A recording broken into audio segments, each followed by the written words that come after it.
morning, good afternoon, good evening.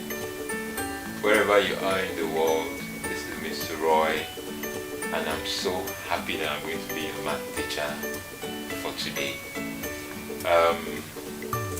We've talked about so many things so far in math, and we've talked about proportion, we've talked about direct proportion, and we also talked about inverse proportion.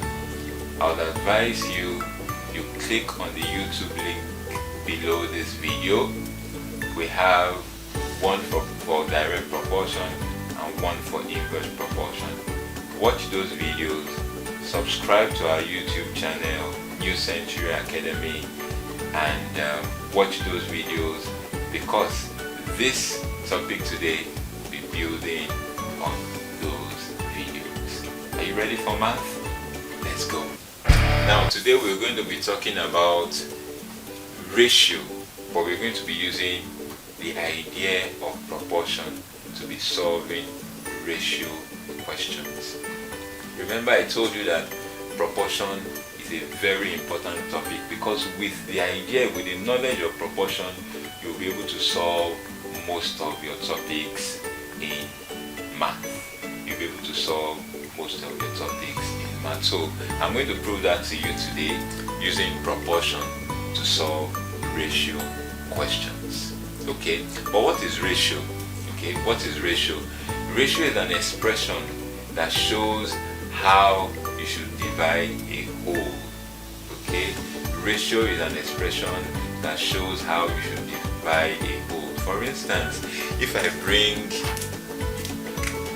a full pizza to your doorstep, and I knock at the door, and unknowing to you, because you don't know me, let's say I'm a stranger, I just knocked at your door, you open the door, and I give you pizza. I'm sure you'll be so excited, alright? And after giving you that pizza, I told you that share this pizza in ratio 4:1 between yourself and your younger brother. Well, I'm not sure you'll be happy to hear that, but you can see that ratio 4:1 is an expression that tells you how to share the whole pizza. So let's assume this is the whole pizza. Okay, whole means everything.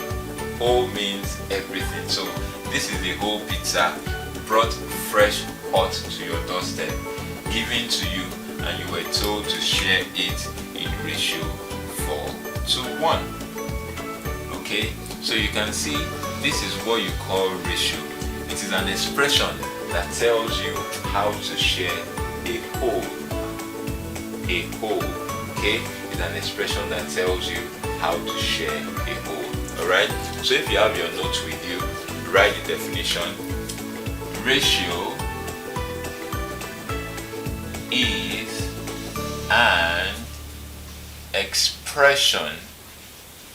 is an expression, that tells you how to share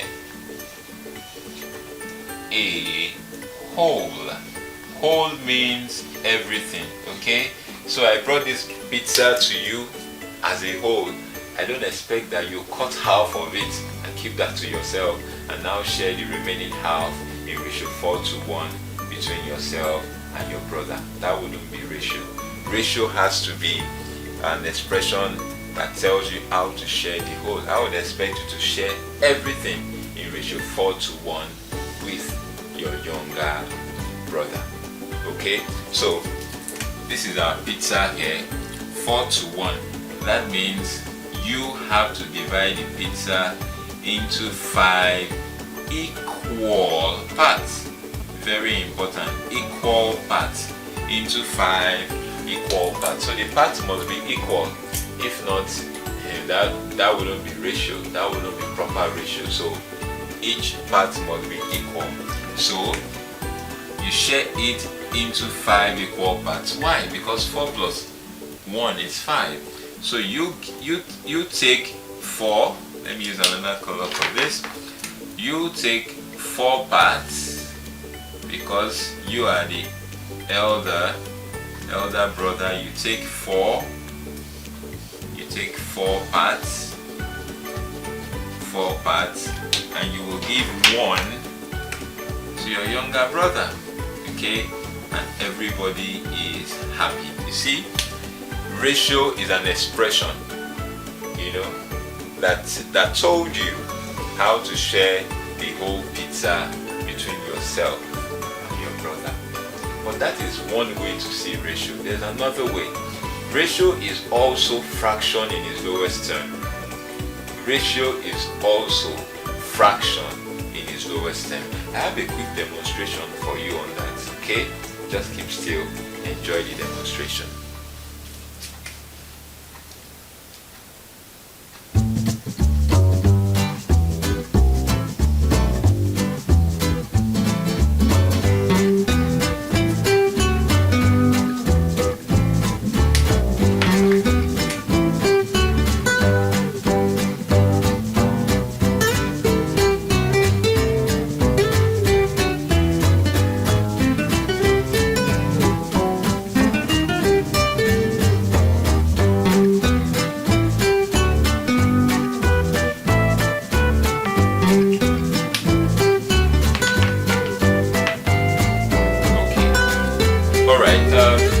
So you have 2 children here.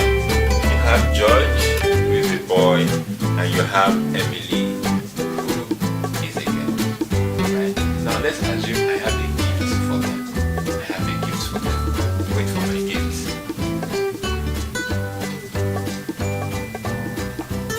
I give George a package. I give George 6 containers, and inside each container it is filled with gold. I'm sure you can see it, okay? If you look at it very well, you see the gold inside. So it's a big gift. So I gave George 6 containers of gold. Wow, that's a huge gift. Alright? But that's how nice Mr. Roy is. Alright? Then I gave Emily 4 containers gold. Alright, so Mr. George has 6 containers of gold, while Emily has 4 containers of gold. Now if I ask you, what is the ratio of the container of gold they both have? Remember, I said ratio can also be fraction in its lowest term. Alright, so what would be the ratio? Now, George has 6 containers of gold. Emily has 4 containers of gold. You would not say that the ratio is 6 to 4, because this is not in its lowest term. Alright? Ratio can also be said to be fraction in its lowest term. Alright? So you have to break it down to the lowest term for you to be able to call it ratio. So you break this down, you divide it by 2, it will give you 2. You divide this by 2, it will give you 3. Okay? 2 can go into both. That's why I used 2. Alright? So the ratio of the amount of container George got compared to Emily is ratio 3 to 2. But the number of containers George got compared to Emily is 6 to 4. You see? So ratio can also be fraction in its lowest term.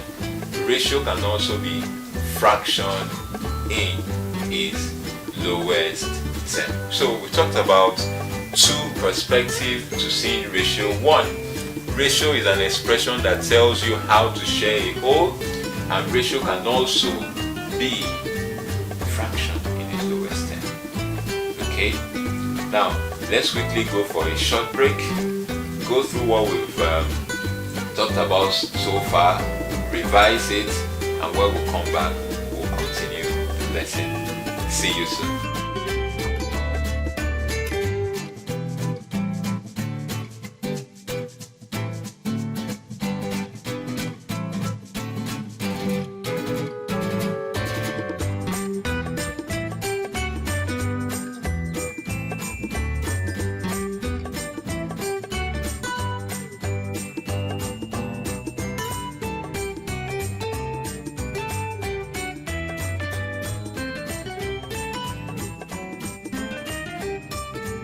Welcome back. I'm sure you were able to revise during the break, and you learned the revision slides very well. Remember to subscribe to the New Century Academy YouTube channel, and remember to click on the YouTube link below. Subscribe and also click on the notification bell to get notifications on Mr. Roy's new videos. Very interesting, and make sure you do that. Alright, we've talked about proportion in ratio, and as a matter of fact, ratio is also proportion. Okay, so we're going to take two questions and solve it so that you can appreciate the application of that cross method that I talked about in the videos below this video that I said you should try and click on and watch before watching this video. So let's go straight to the question. We're solving two questions, and I'm quickly going to read the questions. Two sum of money are in ratio 5 to 1. If the smaller amount is 15 kobo, what is the largest? Okay, now first of all, remember our cross method. Draw your cross. You draw your cross. What are the two parameters involved? I'm always excited about this cross method because it will help you solve a lot of questions in math. So what are the two parameters involved? We have money in naira, and we have ratio. Okay, let's use the symbols for that. Now, two sum of money are in ratio 5 to 1. If the smaller amount is 15 kobo, what is the largest amount? Okay. Now, we have ratio 5. The relevant amount for ratio 5 is what we're looking for. We have ratio 1. The relevant amount to ratio 1 is 15 kobo. Mr. Roy, how do you know which number is relevant to which number? Very easy. Now, if you say that a particular amount is shared in ratio 5 to 1, clearly whoever is getting this ratio is the one that is going to get the lower amount. Remember our pizza, when I told you to share it in ratio 4 to 1, of course you gave your younger brother the ratio 1, okay, because the younger brother needs not as much pizza as you need. So the ratio of 5 will be equivalent to the larger amount, and the ratio 1 will be equivalent to the lower amount. Next question. Is this direct proportion or inverse proportion? Ratio is always direct proportion. Ratio is always direct proportion. How do I know that? Because as ratio goes up, of course the amount will also go up. As ratio goes down, the amount will also go down. That makes ratio always direct proportion. So we don't have to do our swapping. Okay, if it was inverse, we would have done that. But because it is direct, we don't have to swap it at all. Okay, so the next thing we do is what? If you have watched those two videos, I'm sure you will know what to do. Cross multiplication. Now, let's cross multiply. This multiplies this, and this multiplies this. So 1 times x will give you x. Okay, x means just 1x. Okay, if I'm going to give you this marker, I would say take the marker. I wouldn't say take one marker. There's no point saying the 1. Okay, so instead of writing 1x, I'll just say x. Okay, will be equals to 15 times 5. Okay, x will be equals to 5, 7. So your answer will be 75 naira. Okay, so if you have two people trying to share a sum, not a sum, but they were told to share a particular amount in ratio 5:1. If the one who got the lower ratio got 15 kobo, the other person that got the ratio of 5 must get 75 naira. Okay, you see, you can use your cross method to solve your ratio questions. Okay, now question 2, which is the last question we're going to look at. A man bought a house for 1,800 naira and received 360 naira as rent for a year. What is the ratio of the annual rent to the purchase price? Alright, so what this question is saying is very simple. A man bought a house. A man bought a house. Bought a house for how much? 1,800 naira. Okay, and of course he's a very smart man. Okay, he bought the house and he rented it out and he started collecting rent. Okay, now the rent he received for a year was 360 naira. So the question is this: what is the ratio of the annual rent to the purchase price? Interesting. Annual rent, the ratio of the annual rent to the purchase price. To the purchase price. Okay, now what is the annual rent? The annual rent is 360 naira. The purchase price is 1,800 naira. But we are looking for ratio. Remember, ratio is also fraction in its lowest term. This cannot be ratio because these two are not in their lowest term. So what do? We simply break them down and we get the ratio of annual rent to purchase price. How do I break them down? Of course, I'll divide both by 10 first. Okay, let's just do that. Divide both sides by 10. This 0 cancels this 0, this 0 cancels this 0. So we have 36 to 180. Okay, 9 can go into this. Divide this by 9. Divide this by 9. Okay, 9 into this will give us what? I'm sure you know that. To give us 4. 9 into this will give us 20.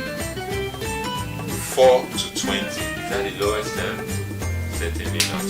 We can still do better. We can still break it down further. Okay, so what do? We divide both sides by, I'm sure you know, 4. Okay, so 4 into this, divide this by 4, divide this by 4, and we will get 1 to 5. So the answer will be 1 to 5. So that's the ratio of annual rent to purchase price. Okay, another thing to note is the question could have asked for the ratio of purchase price to annual rent. So the placement is also very important. The question asked for annual rent to purchase price. Okay, that's why we got 1 to 5. If the question had asked for purchase price to annual rent, it would have been 5 to 1. Okay, so you have to look at your question carefully, know what they expect you to find. Alright, I'm sure I've been able to, prove to you that the topic that we are currently dealing with, which is proportion, is very, very important. I'm so excited to be your mathematics teacher today again. And don't forget to click on the YouTube links below, subscribe to our channel, New Century Academy, click on the bell notification tag so that as our new videos are unveiled, you get notifications. Thank you.